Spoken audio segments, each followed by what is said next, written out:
ناظرین، Eiffel tower اصل میں فرانسیسی انقلاب کی 100ویں سالگرہ منانے کے لیے پیرس میں منعقد ہونے والے 1979 کے عالمی میلے کے لیے ایک عارضی ڈھانچے کے طور پر بنایا گیا تھا۔ ٹاور کو فرانسیسی انجینئر گستاو آئیفل نے ڈیزائن کیا تھا، جس نے دیگر قابل ذکر ڈھانچوں کے ڈیزائن اور تعمیر میں بھی کلیدی کردار ادا کیا۔ آئیفل ٹاور اپنے اینٹینا سمیت 324 میٹر کی بلندی پر کھڑا ہے۔ اس نے 1930 میں نیو یارک شہر میں کرسلر بلڈنگ کی تکمیل تک 41 سال تک دنیا کے سب سے اونچے انسان ساختہ ڈھانچے کا اعزاز اپنے پاس رکھا۔ ٹاور کی تعمیر میں 18,000 سے زیادہ لوہے کی پرتوں کی اسمبلی شامل تھی، جو 2.5 ملین روڈز کے ذریعے ایک ساتھ رکھی گئی تھی۔ آئیفل ٹاور دنیا کی سب سے زیادہ دیکھی جانے والی یادگاروں میں سے ایک ہے، جو سالانہ لاکھوں سیاحوں کو اپنی طرف متوجہ کرتا ہے۔ ایک اندازے کے مطابق اس ٹاور کی تعمیر کے بعد سے 300 ملین سے زیادہ لوگ اس کا دورہ کر چکے ہیں۔ آئیفل ٹاور کو کئی سالوں میں متعدد رنگوں میں پینٹ کیا گیا ہے۔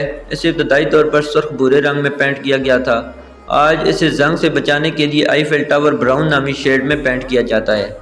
ٹاور کو ہوا میں تھوڑا سا جھومنے کے لیے ڈیزائن کیا گیا ہے، جو اسے مختلف موسمی حالات کا مقابلہ کرنے میں مدد کرتا ہے۔ ٹاور کی چوٹی تیز ہواؤں میں 6 انچ تک بڑھ سکتی ہے۔ دنیا بھر میں آئیفل ٹاور کی کئی نقلیں موجود ہیں۔ قابل ذکر مثالوں میں لاس ویگاس میں ایک اور ٹوکیو کے اوڈیبا ضلع میں ایک شامل ہے۔ آئیفل ٹاور کو ریڈیو ٹرانسمیشن کے تجربات کے لیے استعمال کیا جاتا تھا، اور یہ 20ویں صدی کے اوائل میں ایک اہم ریڈیو ٹرانسمیشن سائٹ تھی۔ ٹاور کو خاص مواقع، تقریبات اور تقریبات کے دوران مختلف روشنی کے اثرات سے روشن کیا جاتا ہے۔ اس کی چمکتی ہوئی روشنیاں گواہی دینے کے لیے خاص طور پر سحر انگیز ہیں۔ آئیفل ٹاور میں متعدد فلموں اور ٹی وی شوز میں نمائش کی ہے، جو اکثر پیرس اور رومانوی ماحول کی علامت کے طور پر کام کرتے ہیں۔